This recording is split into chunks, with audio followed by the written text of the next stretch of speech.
The Pittsburgh Steelers got pretty busy in free agency on Thursday, signing two new free agents in safety Keanu Neal and defensive lineman Breiden Fehoko. They also brought in Bud Dupree. You'll get all my thoughts, your host Chris Carter here on the Locked On Steelers podcast on those and a bunch of answer to your mailbag questions. It's going to be a fun Friday episode. Let's get into it. You are Locked On Steelers, your daily Pittsburgh Steelers podcast, part of the Locked On Podcast Network, your team every day.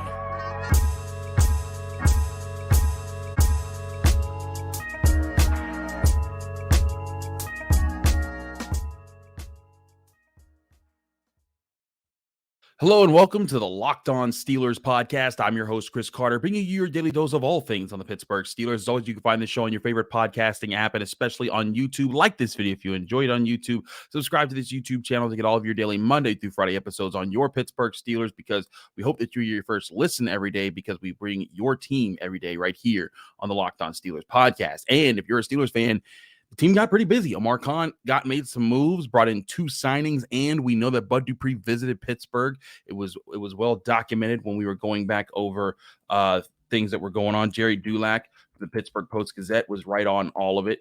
Ray Fittipaldo also was tweeting about this. But let's give the rundown of the things that happened. First, Jerry Dulac broke it, saying the Steelers are close to a deal with Keanu Neal. He was the 17th overall pick in 2016. Safety who's been around the NFL, was drafted by the Falcons in 2016, played there for about 5 years, then was with the Cowboys for a year, then was with the Buccaneers last year. Then they also went and signed Breiden Fehoko. By the way, the deal with Neal for 2 years, still waiting on the financial details on that. Then Breiden Fehoko, a nose tackle basically for the Chargers over the last 3 years. He signed with the Steelers as well. And then, of course, Bud Dupree coming in on a visit. Now, he was not signed, but again, per Jerry Dulac, he was given a physical and met with the Steelers, but no contract details were discussed just yet. So still got to see there. The Steelers probably just seeing how healthy he is, Bud Dupree, that is, before making a big call there. So now we have those details in place. I think it's important, excuse me, to talk about just like the comparison of these guys. Now, I think it's good that the Steelers signed some more veterans because they needed to fill some spots on the roster. And these are filled spots. Like Keanu Neal is an experienced safety. He's played a lot in the NFL. He has 61 starts under his belt over 7 seasons. So, like, he's a guy that you could bring in, you could plug in and be like, oh, you realize you have a veteran in a place there who can come up, and he's played a lot of box safety in his time. So you kind of wonder, is he the Terrell Edmunds replacement? And I think they will try to put him there. I think they'll also flex him around a little bit and let all three of the safeties with KZ and Fitzpatrick kind of do their rotation, and they might try to do some 3 safety rotations. But I don't think this is just your home run, oh yeah, they upgraded from Terrell Edmunds type of signing, the way some people were kind of making it out to be on social media. And maybe they weren't making out a whole but much better. But I want to point out some of the differences between Keanu Neal and Terrell Edmunds. For one, Keanu Neal is a smaller, slower version than Terrell Edmunds. You look at both of their profiles. Keanu Neal, 6'0", 211. When he came into the NFL, he ran a 4.62 40-yard dash. Terrell Edmunds, 6'1", 217, ran a 4.47. So taller, thicker, and faster is Terrell Edmunds than Keanu Neal in that respect. And this is not to diss Keanu Neal. This is just talking about the differences here. But, one thing that Steelers fans often talked about with Terrell Edmunds, that one complaint, and if you know me, I'm not necessarily a Terrell Edmunds defender as much as I am an acknowledger of what he actually was as a safety. And there were a lot of Steelers who said he was a terrible safety because he wasn't just getting interceptions everywhere and he was a first-round draft pick. And sure, you could say that the first-round draft pick for Terrell Edmunds was a reach and all that stuff, but the guy was a solid safety who filled his responsibilities dutifully for the Pittsburgh Steelers. But one of the big complaints that all people often brought up with him was missed tackles. He missed so many tackles. And last year he did miss the largest percent of tackles in his career, in 12%. He had 9 total missed tackles on the year. last year. Of course, that was also because he had less attempts at tackles because he was kind of filling in different roles for the defense. But that was also, again, the highest that he had in his career. The years before that, he was under 10% for the 2 years prior to that in missed tackles. Compare that to Keanu Neal. Keanu Neal, the last 2 seasons of his NFL career, he's missed over 16% of his tackles.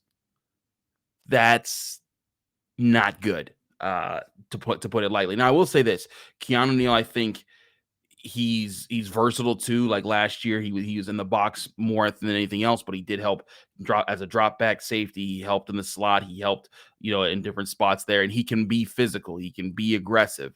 He also has injury concerns, but I think he still is a veteran safety that he brings to the mix, that can communicate, that can think on the level that the Steelers need him to, instead of necessarily just drafting a safety and saying, we hope that he integrates into the system and understands what's being asked of him. Now you can bring him in, expect him to be a veteran in the NFL. And when Micah Fitzpatrick and DeMonte KZ and Patrick Peterson, all of them when all they're doing their switches and their coverages and trying to set up different disguises, Keanu Neal, you can expect to keep pace with those types of things and be in the right positions. And I think that's the best thing that you can expect of him right now. And again, he can still make plays. Like, he's not devoid of that opportunity. But last year, when targeted, and again, he was hurt a little bit last year, but when targeted, he allowed a pass rating of 131.9.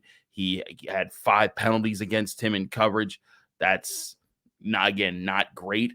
Now, thing is, Terrell Edmunds also 132.4 passer rating against him. Granted, 0 penalties on him. He gave up 4 touchdown passes, whereas Keanu Neal gave up 3, did have an interception, 3 pass breakups. But I don't think this is a death sentence or anything. I don't think this is like a terrible signing. I think that it's a solid signing to make that position of safety not a demand of a pick when the Steelers head to NFL draft day, so that Omar Khan, Andy Weidel, Mike Tomlin, that front office, when they're looking at their draft board, they're not scratching their head and saying, man, do we gotta take a safety right here because we just don't have anybody else, and we need a third safety to rotate for KZ and Fitzpatrick and be like your first safety off the bench there before you get to Trey Norwood and company. So again, I don't think Keanu Neal is necessarily a bad signing. I think there's some people that are like, okay, this is great, but I think that there's going to be it's going to be interesting to see how he replaces Terrell Edmunds as far as part of a safety trio that the Steelers had this upcoming year versus last year when they had the 3 safeties that they had. But they also made some other signings. They also signed Breiden Fehoko. If you don't know who Breiden Fehoko is, I suggest you look this guy up on Twitter, the Fehoko Show. He is hilarious. I was reading a lot of his tweets and just like things like his mom was posting pictures of him wearing a Troy Polamalu jersey after the Steelers signed him when he was a kid, and he was like, "Mom, come on, like stop it." And then he has a lot of sports takes. I really like this guy. He seems like a really cool personality. And just looking at his tape briefly, I only had like a couple hours to do that before I was recording this. But just looking at his tape, he's a pure run stuffer defensive tackle. He's more of a nose tackle. I think what he will bring to the table for the Steelers as a presence off the bench who can eat double teams, hold his ground, and keep guys clean behind him. That's going to be his biggest role. He's not going to be a starter. He's not going to come in and change up everything, but he'll be a physical presence up front who I think will be big, strong, and kind of hold things up and slow things down and be really good against the run. Pressuring, though, pass rush, that's not going to be his game. He still doesn't have a sack to his name in his time in the NFL, and he's been there for 3 years. So, again, not a bad signing, but a depth signing to fill a spot. But, of course, also they brought in Bud Dupree. It's something we've been talking about on this show since January. You'll get more of my thoughts on what's going on with Bud Dupree and an update there before we get into some mailbag questions that you guys called in just a minute here on the Locked On Steelers podcast. But first, before we do any of that, want to talk to you guys about our great sponsors at Built Bar. And the Final Four is upon us. It's Final Four weekend, and there's still the Built March Madness bracket that's out here. You can vote for your favorite Built Bar, Built Puff, and because now's your time to make it count, just go to BuiltMarchMadness.com to vote for your favorites. And if you vote for your favorite, like I've been voting for double chocolate throughout the tournament. You can vote for them, and when you do, you're going to be entered into a drawing where 50 lucky Locked On listeners will get a free box of Built delivered right to their door. Not only that, but one Locked On fan will get a 12-month subscription to Built to have Built's best bars or puffs delivered monthly straight to your door. You got to try Built. Built is the best protein bar ever. Seriously, they're so amazing. You won't even think they're good for you, but they are. They only pack 130 calories while packing 17 grams of protein. It's amazing. They taste awesome. They're covered in 100% real chocolate and come in so many different flavors, which is why they're asking you to join in on their March Madness bracket for all the Built flavors that are out there. So go to BuiltMarchMadness.com right now to vote for your favorite Built bar, Built puff, and you can pick up a box while you're there. You can vote every day in March, so hop in and support your pick at BuiltMarchMadness.com for Built Bar, the best protein bar out there in the world.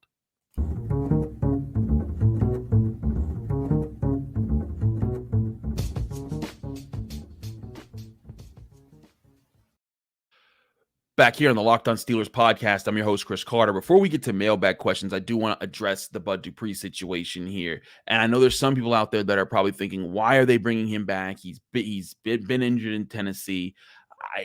If you've heard me talk about this before on the show, you know I've been for this. I predicted this. I thought this was going to happen. He was getting paid way too much money in Tennessee for the injuries and the output that they were getting there. I was like, he's going to get cut, and the Steelers are going to give him a call, and this is going to be a thing. And here we are, Thursday. He was putting on Instagram, him being driven through the city, heading to the Steelers facility. Jerry Dulac of the Pittsburgh Post-Gazette reports that he did meet with the Steelers. No contract details were discussed. But if there was one to be reached after his physical, that he would be a backup to Alex Highsmith and TJ Watt, and that would fit in well. And here's my thing is that if Bud Dupree's a backup, that's the perfect situation there. You have 3 experienced edge rushers. Bud Dupree's back in the fold. You're basically back to where you were in 2020, except Alex Highsmith's a much more developed player. And Bud Dupree, if he can stay healthy coming off the bench and, without him playing as many snaps, maybe he does stay healthy. That could give you the rotation that you're looking for. And then all you need is one of your younger edge rushers, like they brought back Jamar Jones. I believe they brought back Quincy Roche, and they might still draft another edge rusher in the later rounds.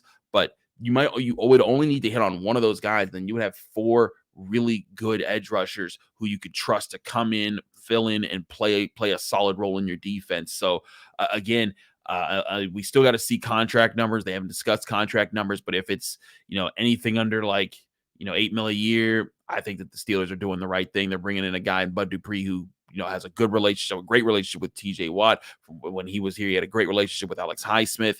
The whole crew would be kind of getting the band back together. I think it'd be a smooth move on the Pittsburgh Steelers to make that happen if they can make it happen. But again, it's obvious they want it to happen. It just depends on if Bud Dupree is still healthy. He's been dealing with lots of injuries over his past years. And heck, he was injured in his last year with the Steelers. So they want to make sure that they're signing a guy who is healthy and ready to go, because availability is the best ability. But I think it's also a sign from Omar Khan here, getting Keanu Neal, getting Breiden Fehoko, 2 veterans that are out there who can kind of plug in, fill a specific role, just do your job type elements. And then if you get Bud Dupree, another guy you're bringing in, and then you're in a position where you're like, okay, you have these veteran spots filled, and you don't necessarily need to draft a safety right away. You don't necessarily need to draft an edge rusher in the 2nd or 3rd round. You don't necessarily need to draft. You still need to draft defensive line. Actually, I think that's still a big priority. But you can focus on building and picking guys out of their value and not necessarily your need as a roster. And that's the best position that you want to be in. It's a position of strength in the NFL draft. And I think that's what the Steelers have been working towards this entire time. So really good things here. We'll have a lot more to talk about here. I wasn't able to get insight from other Locked On hosts on these players just yet. I'm hoping to have that for Monday, where we can get more thoughts on Keanu Neal, how he played for the Buccaneers last year, and then on Breiden Fehoko and what he did for the Chargers. But if you go look up on Breiden Fehoko's Twitter page, he retweeted a part of a really good, interesting tidbit from Brian Baldinger on Fehoko and just his ability to stuff the run. I think if you see that and some of the plays that he made for the Chargers, you'll get the idea of what he brought to the table. So all that being said, it seems like the Steelers are just loading up, making sure the roster is balanced, with the vets. And then that way they're able to come in and make their best moves in the NFL draft. But Let's get to these phone call questions. Remember, you can always call into the show at 412-223-6644. You call that number. You get all you have to do is leave your name, where you're from, and keep your voicemail to under a minute. And you can ask a question that gets you featured right on the show. We're going to get 4 questions on the show today because a lot of you guys have been calling in I'm trying to get questions answered as best I can. Here is Corey from Erie asking about 2 linebacker prospects the Steelers could be looking at. Here's Corey. Hey, Chris, love the show. My name's Corey. I'm from Erie. Second-time caller. I just had a question. I really like Drew Sanders and I like Jack Campbell, and I just wanted to hear your thoughts on what you thought of taking possibly one of those players at maybe the 32nd pick. Thank you. So his question is maybe 32 or 49 there. Thank you, Corey, for your question. Here's my thoughts on both of those linebackers. They're both talented. I think they're both guys that'll easily go in the second round and could be assets to the Steelers. But I'm much higher on Jack Campbell, and here's why. When I look at Drew Sanders, I see a guy who looks really good at blitzing. He is ready to blitz off the edge, to bring the heat, to use his long arms. I mean, both these guys are 6'5". Both of them are athletic. But when I see Drew Sanders, when I see Jack Campbell, I see a guy who, when I look at his tape, he adjusts better in coverage. And the better in coverage isn't necessarily mirroring anybody. He understands the depth of his dropbacks. He understands how that conflates with the opponent's play call. There was a really good play call, I believe it was against Wisconsin, I want to say, in the Big Ten, where it was a goal line play. He got sucked up by play action, but he quickly got back to his spot and in the end zone and was able to run under the tight end who was trailing the back of the end zone and intercepted the pass. And there were several times where he was ready to take that step forward, but when he realized there was a pass, he was dropping back and using good footwork to cover space, cover ground, and then use his large frame to take up passing lanes.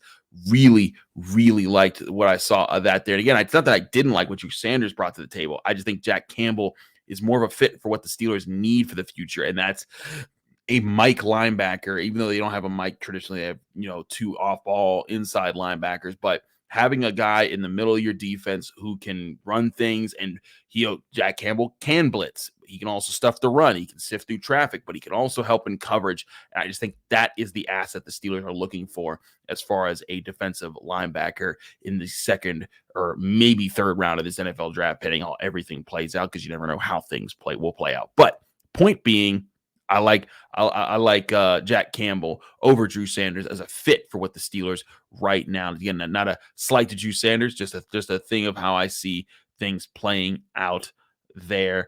But we got more questions here. Our man Nathan Glass, who always calls in from Los Angeles, California, had a question about another linebacker type position. This is really more of an edge rusher position, and a question as far as if the Steelers could make a big move at edge rusher and shake things up with Alex Highsmith in the future. Here's Nate. How you doing, Chris? Nathan Glass from California. Just wanted to ask you about Alex Highsmith. If the situation comes about where we have to, unfortunately, part ways with him because we can't afford him, if the bag is too high, would you bring in like a Nolan Smith just on the 17th pick this year and let him learn the ropes a little bit from Alex if Alex decides if we can't re-sign him next year? Thanks for taking my call. Thank you, Nate, for your question. But my answer is no. As much as I like Nolan Smith, I talked to him at the Combine, very bright young player who's going to have a very good future in the NFL, and he can be a talented guy. But frankly, the Steelers have other needs in other places that I would place with that 17th overall pick, and I just don't see him falling to 32nd overall. If he was somehow at 32 or 49 or something like that, absolutely jump all over him. That's just an opportunity you can't pass up. The guy is extremely athletic, extremely explosive, uses his athleticism well in his ability to rush off the edge. But that size, I think that there's a few things there. Like, he's not the perfect picture that you want going into everything. Just me. I'm not drafting him at 17. I'm using 17 to either draft a top flight corner, a top flight offensive tackle, a playmaker of some sort. And then if those guys aren't there, I'm trading back and trying to get more day 2 picks where I can get things there. But the Steelers at edge rusher, especially with what we know about Bud Dupree coming in for a visit. I also expect the Steelers to sign Alex Highsmith. I think this is part of the benefit of having a rookie quarterback, is that you can sign multiple guys to a certain position that you deem key, and the Steelers have made it clear, rushing the passer and trying getting after the quarterback. That's a big part of what they are. That's a big part of their identity, and I think that they're going to be more than willing to pay Alex Highsmith, especially over the next few years, because you imagine his contract is going to be a 3-4 year deal for the money that he's going to be getting, and that would coincide with the end of Kenny Pickett's rookie quarterback contract. And if Kenny Pickett's the real deal, you're going to need to pay him. But then those decisions that you can make about all of your players when you get there. So Alex Highsmith, I think this is the time. Sign him to a long-term deal, keep him around, see how Bud Dupree does, see if that's a fit this year, and then readdress it in the future. But as far as Nolan Smith, I'm not necessarily doing that right away unless he falls into the second round. Then I'm like, I address this other need over here. I feel like I can go get that guy there. And then just see how things work out. We got 2 more questions that we got to get to here on the NFL draft from our callers. We'll get to them in just a minute here on the Locked On Steelers podcast, so don't go anywhere. But first, before we do any of that, love to talk to you guys about our great sponsors at FanDuel. FanDuel, of course, is America's #1 sports book, and they're here to help you bet on everything sports, especially on the Final Four that is here this weekend. And right now, new FanDuel customers are getting the no sweat first bet up to $1,000 back in bonus bets if you don't hit on your first bet. To get to that, just go to FanDuel.com/lockedon. That's FanDuel.com/lockedon. You'll sign up today and claim your no sweat first bet. Then you can wager on everything from the money line to point spreads to which team will be cutting down the net, all on an app that's safe, secure, and super easy to use. So don't miss your shot at a no sweat first bet to up to $1,000 back in bonus bets when you join FanDuel today. Just go to FanDuel.com/lockedon to sign up. Make every moment more with FanDuel, America's #1 sportsbook.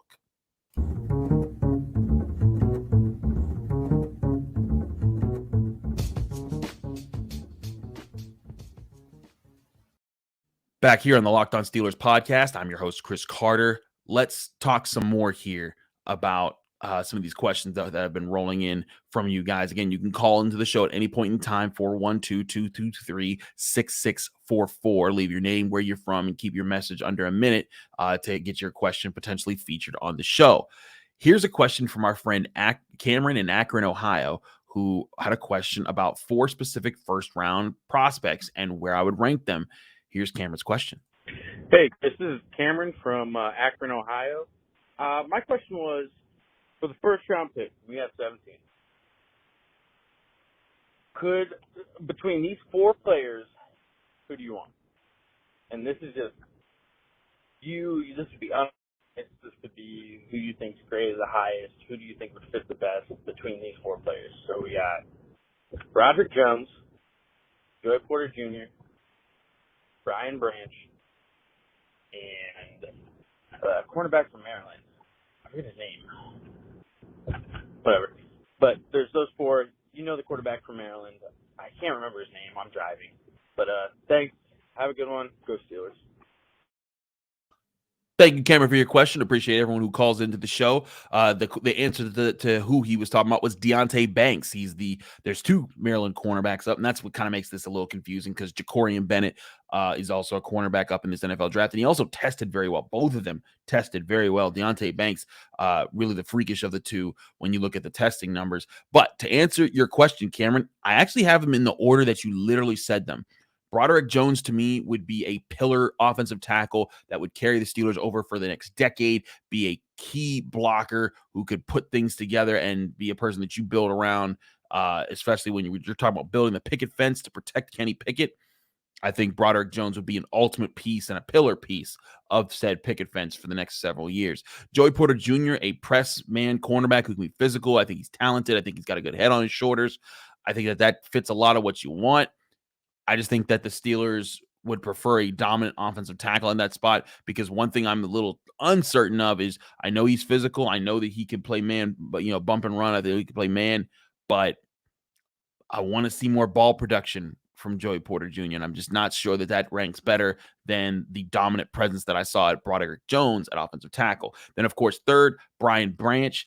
Though he's not the athletic freak that Deontay Banks is, I think his versatility as far as, helping at safety and helping in the slot and helping in different positions and communicating, I think that Brian Branch could be a heck of a player who fits in with the Steelers there. And again, just because I named Deontay Banks fourth doesn't mean I don't think he'd be a bad pick. I actually think he'd be a very good one. I think Deontay Banks is a really athletic guy. The one thing I'd want to see is more polish in his game, better mirroring and better reactions on the field to how players play. But I think that, again, he's still a talented prospect that if you got him in the first round, I think you'd be sitting there saying, okay, that's justified. He's that kind of talent there. So that being said, but though Broderick Jones, Joey Porter Jr., Brian Branch, Deontay Banks, all of them, I think the Steelers could be happy with in the first round.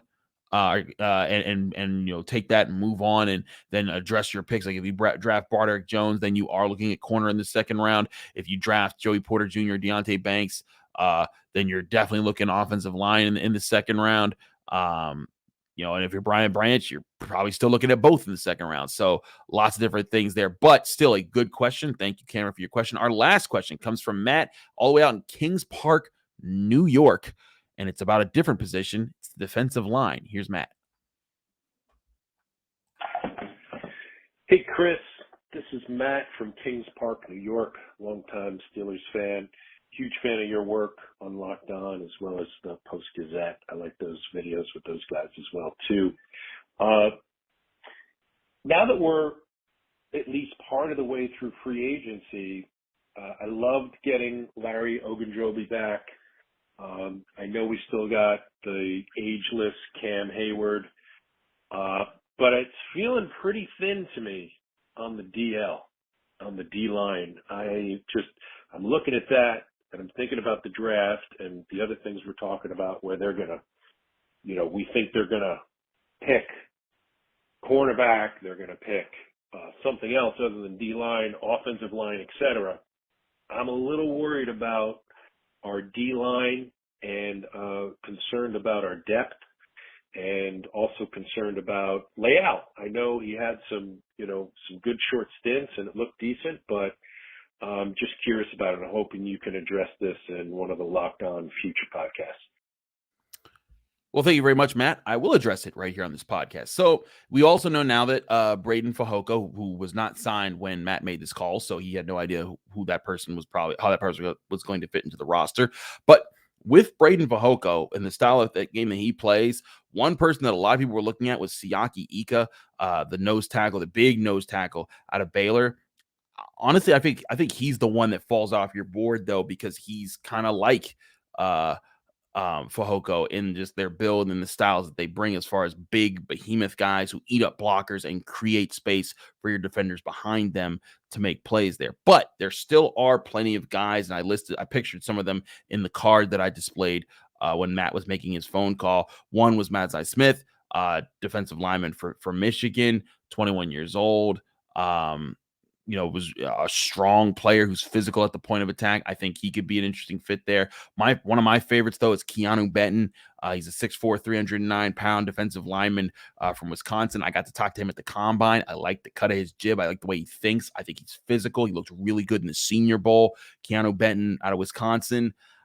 If you got him at 49 overall, I think that'd be a great fit for what the Steelers do. I think that, one thing that people need to realize, you don't necessarily need to get a defensive lineman in the first round. Stephon Tuitt was a very good defensive lineman. They got him in the second round in 2014.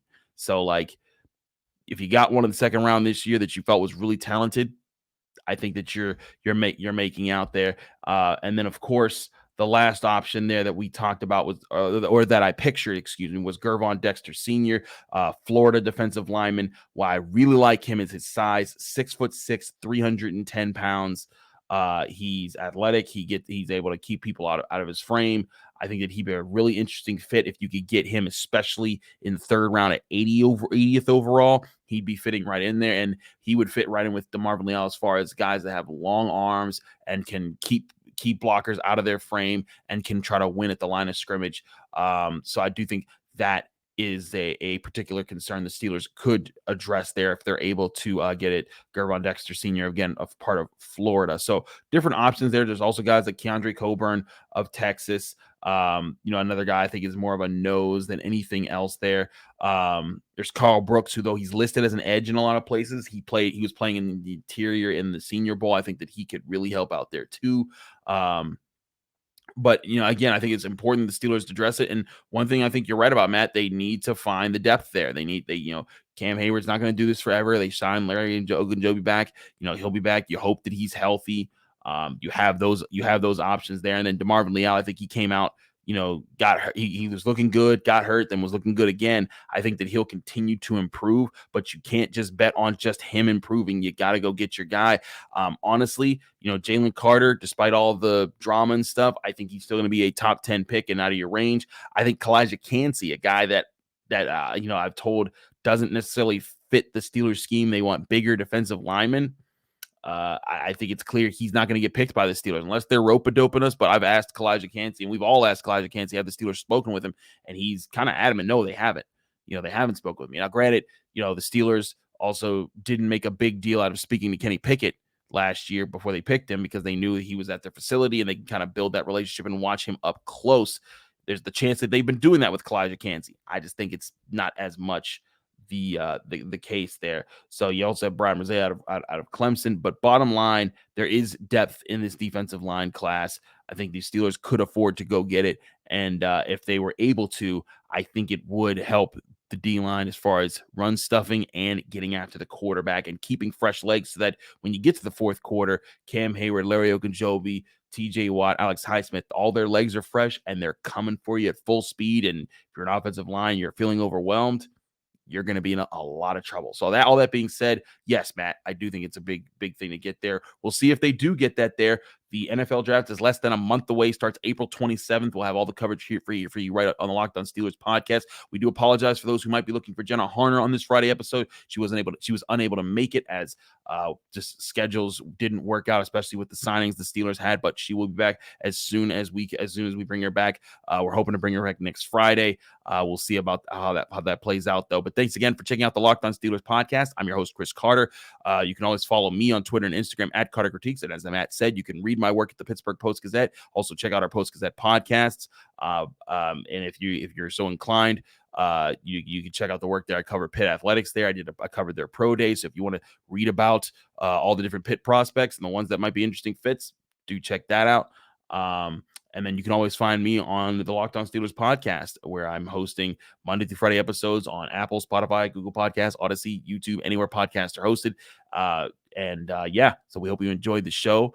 Subscribe to this YouTube channel to get more. We'll have a lot more coming your way very soon right here on the Locked On Steelers podcast. And if not before then, you guys have a great weekend. I'll be back on Monday talking more about your Pittsburgh Steelers right here on the Locked On Steelers podcast.